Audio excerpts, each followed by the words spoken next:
Welcome to Manifest Africa. Today is November the 26th, Black Friday as they call it in the United States, the big shopping day. I am just winding down. I finally got the hotel to warm my food for me so that I could eat some leftovers, so I'm happy about that. It was a whole situation about them not they don't reheat food and they don't have microwaves, so that was a whole situation. At any rate, I had a great outing today. One of the 250 folks came with me today, and I was actually interviewed by the local TV station, so I don't know. So the questions that they were asking were about women empowerment in business. So I believe that was only like my second time that I can remember ever being interviewed by a television station. So you don't know if they're going to use the footage or not. I did the best that I could. So it was something. They set up their camera and their microphone and everything, and the security just started like swarming. So I guess, they don't want you to video certain government buildings, or I don't know, but they had their press passes and they showed them their credentials. So that was pretty exciting, they just asked me like, kind of like, what brought me here, da, da, da, da. And, I was giving all praise to the Most High Creator and credit. And one of the 250 folks, when we got back to the hotel, he was like, you're very religious. And I was like, no, I'm not really religious, but I am very spiritual. And he asked me what the difference was. He didn't know the difference. And so I told him, I said, well, in my point of view, religion is something that people follow those rules in order to get to the Most High Creator or the one God, and being spiritual, that is when you build your own relationship, with the Most High Creator. So there's all different kinds of religions, but there's only one Most High Creator, and there's only, you really only need one route, a personal relationship to get to the Most High Creator. So he found that interesting. He's only, I believe he told me that he is like 22.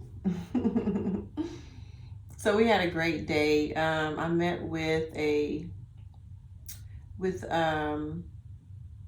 lady that was asked to kind of show me around, and I met with her yesterday. So she was super nice and super sweet.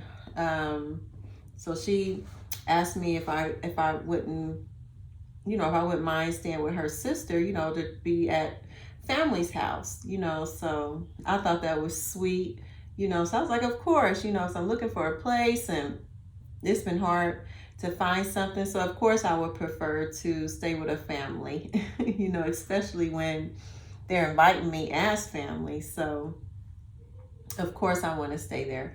So I met with her sister today. She came over to the Marriott and we had lunch, and I'm feeling really positive about going to stay at their place. My one of my group members that came today, he said that she lives kind of far out. It's like about 40 something minutes away from Kigali, which I'm fine with that. I'm fine with that. I'm pretty much working and researching every day, so it's not really like I'm trying to do a whole lot of entertainment, right now.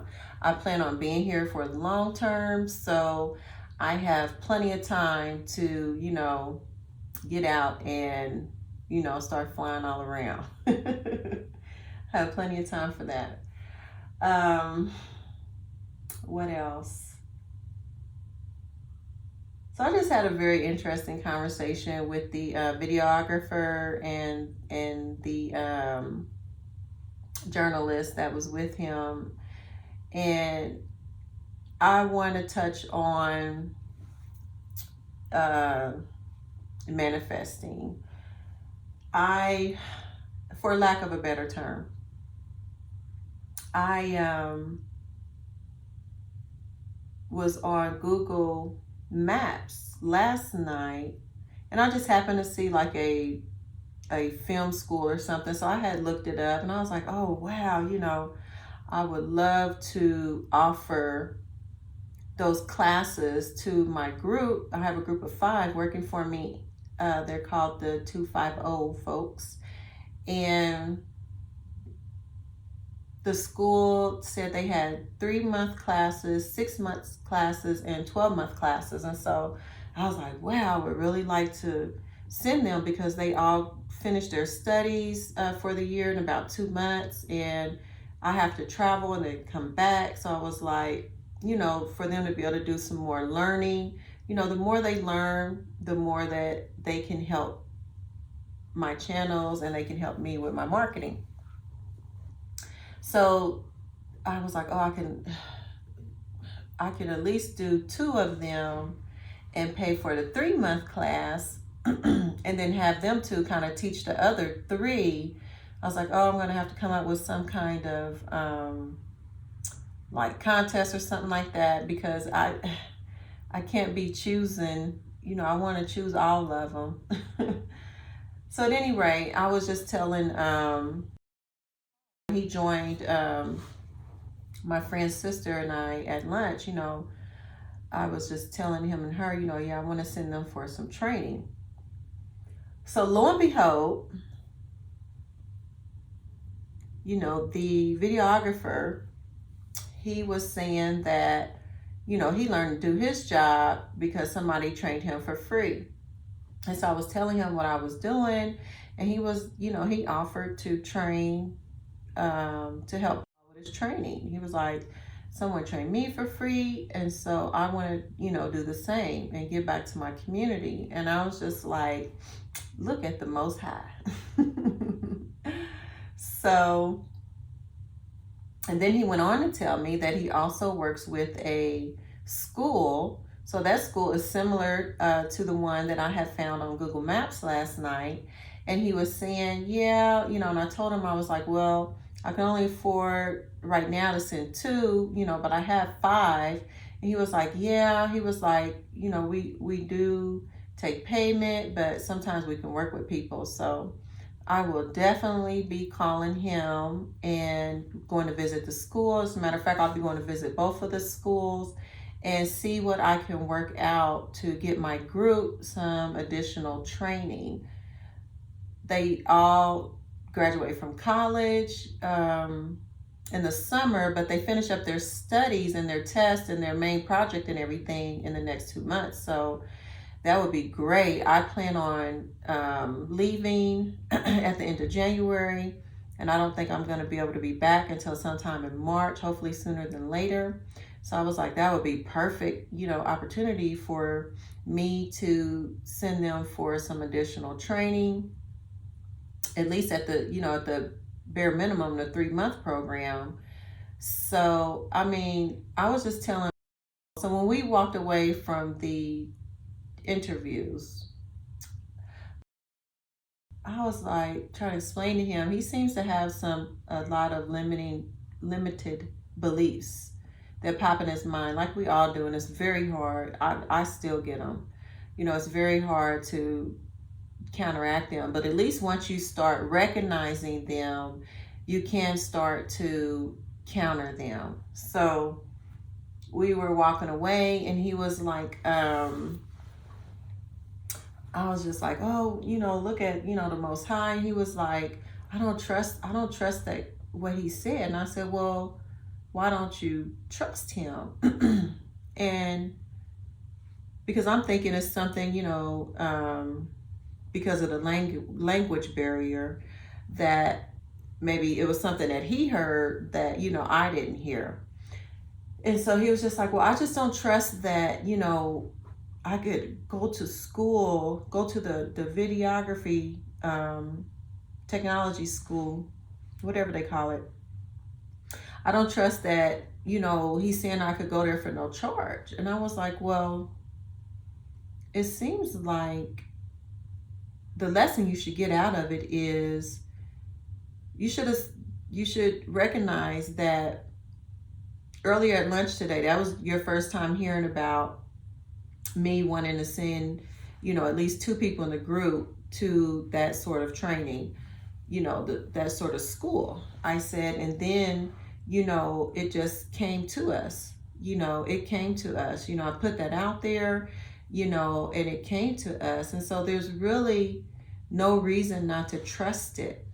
But the thing is sometimes things can sound too good to be true, but why reject it immediately with a limited thought?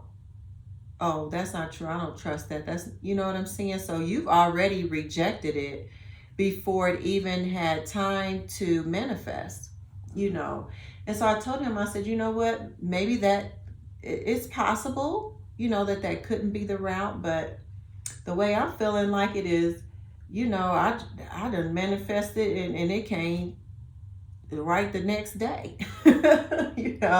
I'm looking at it like, and I explained to him, I said, the guy didn't say the school was free. What he said was someone taught him for free, and so he was willing to teach you for free. He didn't say anything about the school. To me, what he mentioned about the school was, yes, we do charge and there are fees, but we can work with people, because I was explaining to him, I really wish I could send the 5, but I can't afford it right now. And see, that's a limiting thought right there. So I'm going to counteract that. And of course I can afford it. Of course I can, and so that quick, coming out of your mouth, what had gone into your mind, and those limiting thoughts and beliefs, and it's not easy, it's not easy. But of course I can afford it, and because everything belongs to the Most High Creator, and what I am doing, I am creating. And so, I already have it. It's already there. That's why seems like it's so fast, and like it's coming so fast, and everything is lined up, because it is. And so like I told him, let's just say he wasn't forthright. There's still some things that he can teach you. And then not only that, we need access to a camera and a microphone. Maybe if it's just, that's another thing I need, that I didn't calculate.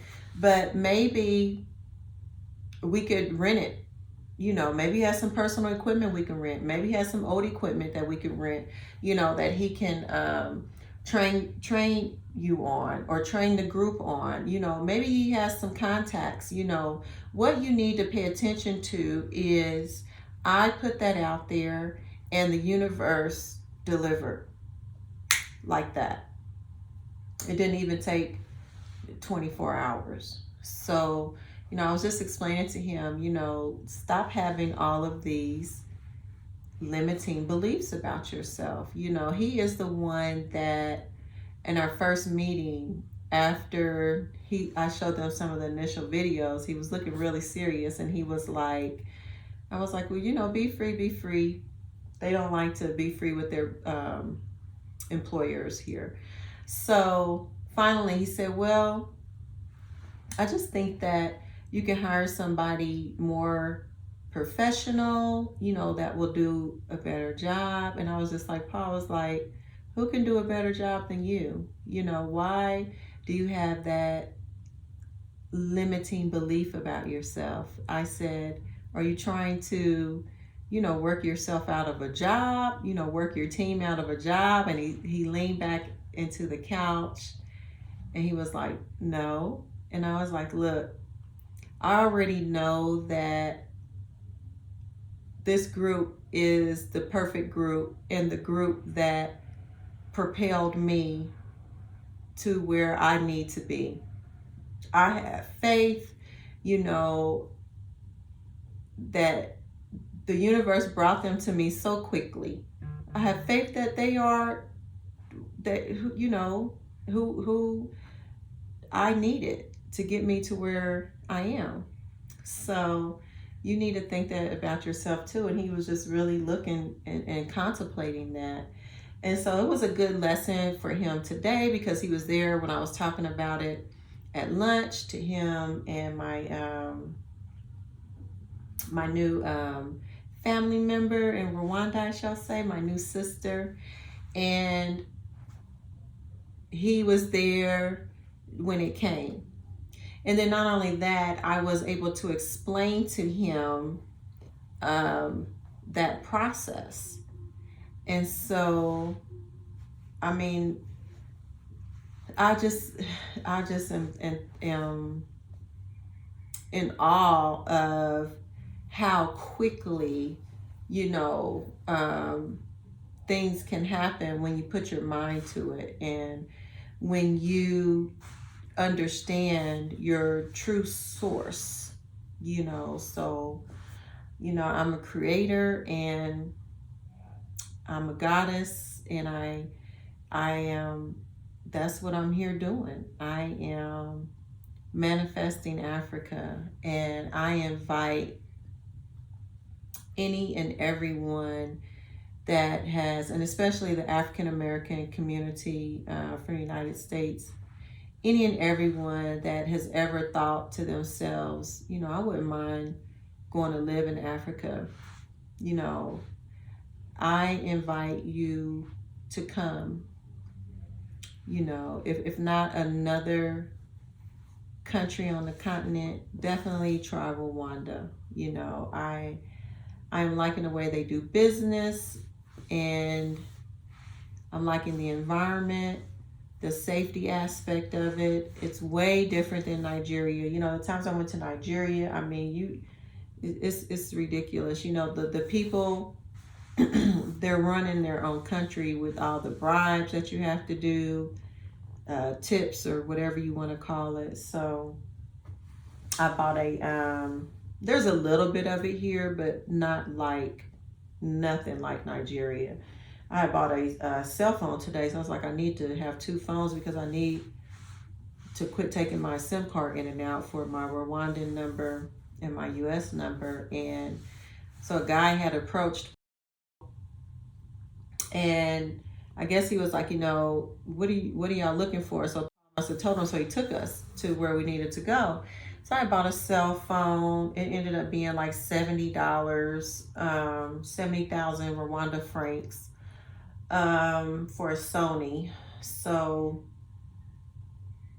I needed a case, so they didn't have a case that fit. So when they took me up to the other store to get a case that fit, after we did the transaction, the guy was like, oh, you owe me 2,000 Rwanda francs. I'm like, I don't owe you 2,000 Rwanda francs. He was like, yes, because I brought you to the market, and I was just like, no. I was like, you need to have these guys that sold me this cell phone pay you. That's their job, And he was like, no, because I brought you, and I just buttoned up my pocket and was like, no. I said, if you wanted money for showing us, where to get a good deal, then you should have presented that up front. Don't take foreigners, like we're slow or stupid, you know what I'm saying? Like, or take advantage of us, and that's the second time that it happened, because when the other guy was showing me the Airbnbs, because I had emailed a host, and then the host sent him to come show me the Airbnbs. He wanted an agency fee that he did not negotiate up front. So I don't really appreciate that. I went ahead and gave him the 2,000 Rwanda francs because it's not about the cost, but it's about the honesty, the forthrightness, that you bring to your community, so one person's behavior and one person's dishonesty, could affect, how a foreigner feels about your country, so I just explained that to him, and I really hope that next time, they negotiate these fees up front, but I learned the lesson. So now I know if anybody helps me, I'm going to ask them, what is the cost for you to help me? I learned that lesson. I even asked the TV guy, videographer for the TV channel. I was like, is this going to be a cost for you to interview me? I mean, am I supposed to pay you? Because, I'm like, okay, I done caught on to this, So it's not as bad as Nigeria. Like Nigeria, if you go to a store and you need to park on the lot to get into the store, let's just say for example, you have to tip the person to get on the parking lot. They're going to bribe you. They're not going to let you on the parking lot. Then when you get on the parking lot and you try to walk into the store, you have to bribe somebody, tip them to walk into the store. Then when you get into the store and you buy your item and you look up and it's, let's just say it's $2. You're seeing that it's $2, or if it's 2 Nairas or 2 Rwandan francs or whatever.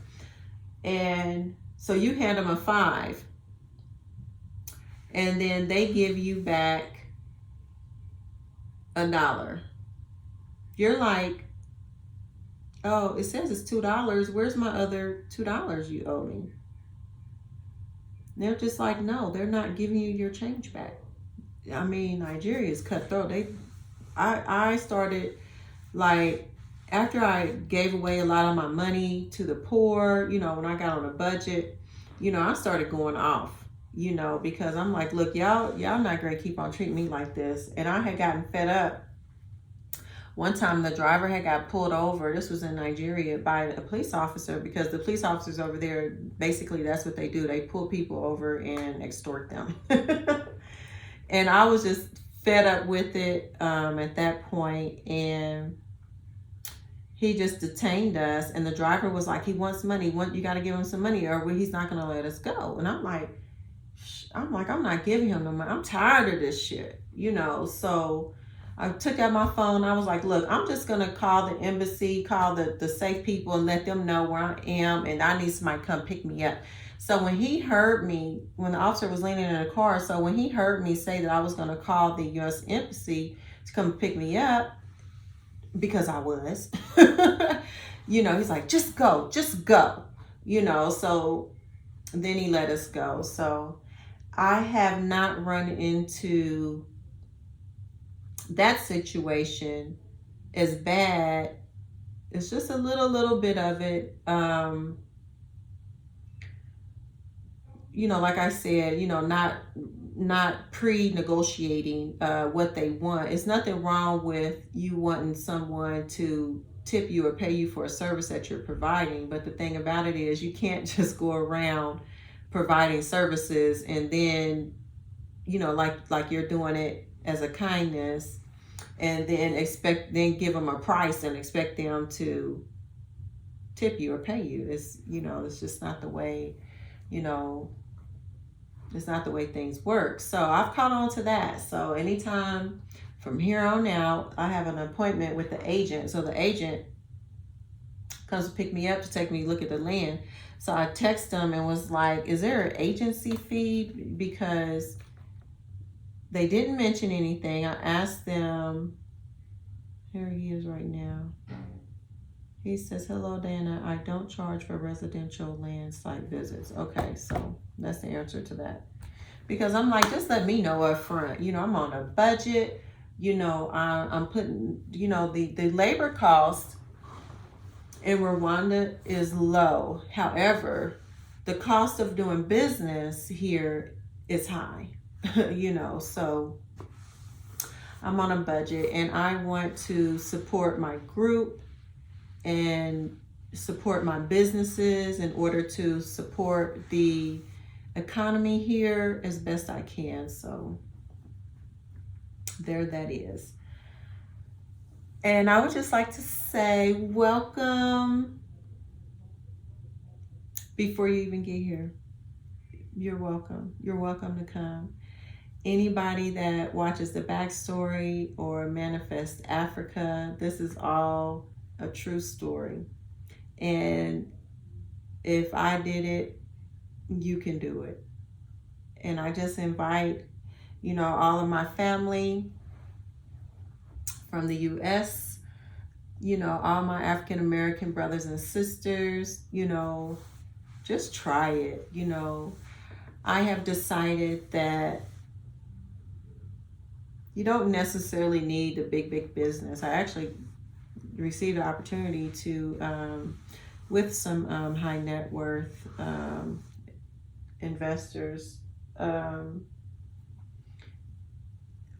But what I want to make clear to the African American community is we know what a lot of us have been through, you know, the struggles that we've been through,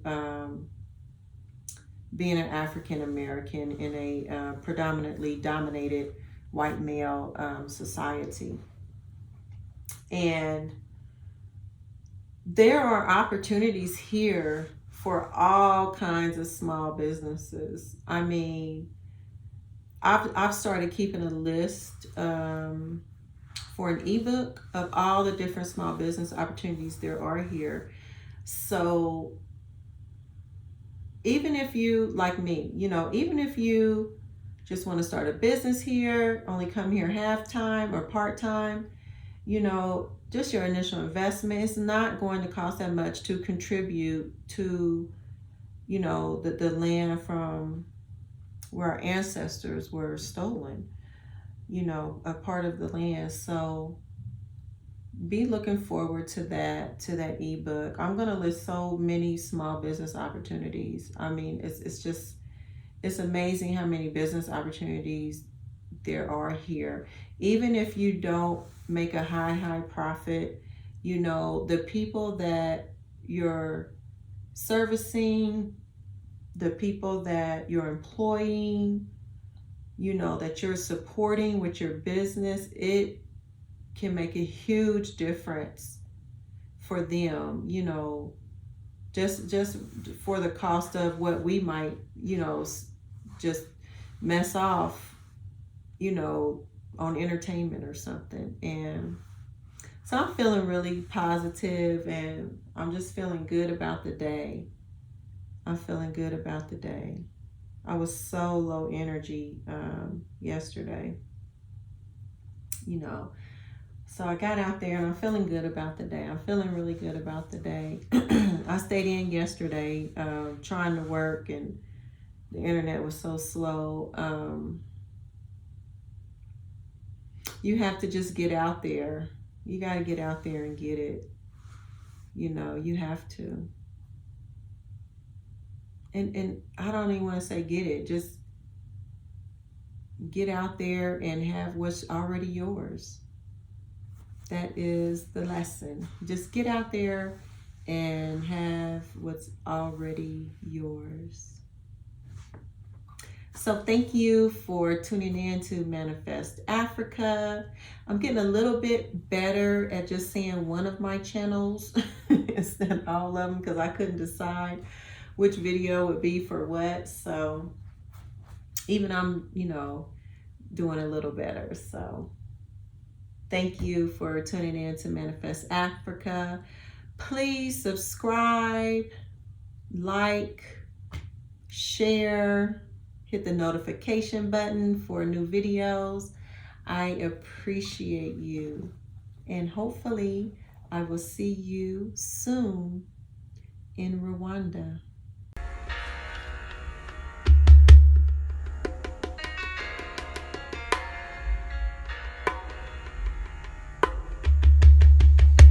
She came onto the country shores as if she were 100-year storm. Most would heed the warning in time, take shelter, before even catching the enticing smell of the beautiful coming rain. A few godlike men, yet untamed by Mother Nature, would embrace the strong, somehow comforting change of winds. Allow themselves to take up the treasures revealed, left behind her impassioned path. Knowing her omnipresence is in the same nature of themselves, which called unto the storm.